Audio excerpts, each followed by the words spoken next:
Hi అండి, నేను మీ Roopa. Welcome back to our channel. ఈ రోజు మన కిచెన్ లో ఎంతో హెల్దీగా ఉండే డ్రై ఫ్రూట్ లడ్డూని ఎలా ప్రిపేర్ చేసుకోవాలో చూపించబోతున్నాను. ఈ డ్రై ఫ్రూట్స్ లడ్డు హెల్త్ కి చాలా మంచిది. ఈ లడ్డూని డైలీ ఒకటి తింటే నరాల వీక్నెస్ ఉన్న వాళ్ళకి కూడా చాలా బాగా యూజ్ అవుతుంది. అలాగే పిల్లలకి పెడితే వాళ్ళు చాలా స్ట్రాంగ్ గా ఉంటారు. ఇంకా లేట్ చేయకుండా డ్రై ఫ్రూట్ లడ్డూని ఎలా ప్రిపేర్ చేసుకోవాలో చూసేద్దాం. ముందుగా ఒక మిక్సీ జార్లోకి ఒక కప్పు బాదం పప్పులు వేసుకుని కోర్స్గా గ్రైండ్ చేసి తీసుకోవాలి. ఒక కప్పు పిస్తా వేసుకుని ఇది కూడా అలానే కోర్స్గా గ్రైండ్ చేసుకుని తీసుకోవాలి. అలాగే ఒక కప్పు జీడిపప్పులు కూడా కోర్స్గా గ్రైండ్ చేసి తీసుకోవాలి. ఇప్పుడు డేట్స్ ఒక 15 వరకు తీసుకుని లోపల ఉన్న గింజని తీసుకోవాలి. అలాగే ఒక 10 వరకు అంజూరాన్ని తీసుకుని ఇలా చిన్న చిన్న పీసెస్ లా కట్ చేసుకుని తీసుకోవాలి. హాఫ్ కప్ కిస్మిస్ ని కూడా మెత్తగా గ్రైండ్ చేసి తీసుకుని పక్కన పెట్టుకోవాలి. ఇప్పుడు స్టవ్ మీద బాండి పెట్టుకుని 4 టేబుల్ స్పూన్ నెయ్యి వేసుకోవాలి. నెయ్యి కొంచెం హీట్ అయిన తర్వాత మనం ముందుగా గ్రైండ్ చేసుకున్న బాదం వేసి ఒక 2 మినిట్స్ లో ఫ్లేమ్ లో ఫ్రై చేసుకోవాలి. తర్వాత గ్రైండ్ చేసుకున్న జీడిపప్పు పిస్తా కూడా వేసి కలుపుతూ ఫ్రై చేసుకోవాలి. ఈ వీడియో కనుక మీకు నచ్చినట్లయితే లైక్ చేయండి.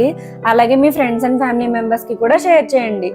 ఇప్పుడు కిస్మిస్ ని ముందుగా గ్రైండ్ చేసి పక్కన పెట్టుకున్నాం కదా, ఆ పేస్ట్ ని కూడా వేసుకోవాలి. అలాగే కట్ చేసి పక్కన పెట్టుకున్న అంజూరా కూడా వేసి లో ఫ్లేమ్ మీద ఒక 5 మినిట్స్ వరకు ఫ్రై చేసుకోవాలి. మంటని మీడియం ఫ్లేమ్ లో గానీ హై ఫ్లేమ్ లో గానీ పెట్టి ఫ్రై చేసామంటే డ్రై ఫ్రూట్స్ లోపలి వరకు వేగకుండా పైన మొత్తం కలర్ వచ్చేస్తాయి. ఇది మాత్రం గుర్తు పెట్టుకోవాలి. 5 మినిట్స్ కలుపుతూ ఫ్రై చేశాక హాఫ్ కప్ పంకిన్ సీడ్స్ అలాగే half cup water melon seeds వేసుకుని 10 to 15 మినిట్స్ వరకు బాగా ఫ్రై చేసుకోవాలి. ఇప్పుడు వేరే బాండి పెట్టుకుని 2 టేబుల్ స్పూన్ నెయ్యి వేసుకోవాలి.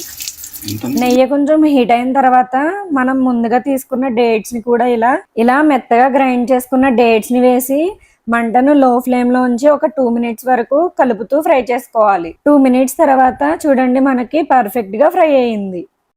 ఇప్పుడు ముందుగా ఫ్రై చేసుకున్న డ్రై ఫ్రూట్స్ లో ఫ్రై చేసుకున్న డేట్స్ ని వేసి గరిటతో బాగా కలిసేలా కలుపుకోవాలి. ఇప్పుడు కొంచెం గోరువెచ్చగా అయ్యాక లడ్డూల్లా ప్రిపేర్ చేసుకోవాలి. ఎంతో టేస్టీగా డ్రై ఫ్రూట్ లడ్డు రెడీ. చూసారా, డ్రై ఫ్రూట్ లడ్డూని ఎలా ప్రిపేర్ చేసుకోవాలో మీరు కూడా తప్పకుండా ట్రై చేయండి.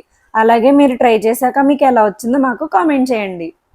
మన ఛానల్లోకి కొత్తగా వచ్చినట్లయితే సబ్స్క్రైబ్ చేసుకోవడం మర్చిపోకండి. ఇలాంటి మోర్ వీడియోస్ మన ఛానల్లో వస్తాయి. ఇంకో వీడియోతో మళ్ళీ కలుద్దాం. Okay, bye.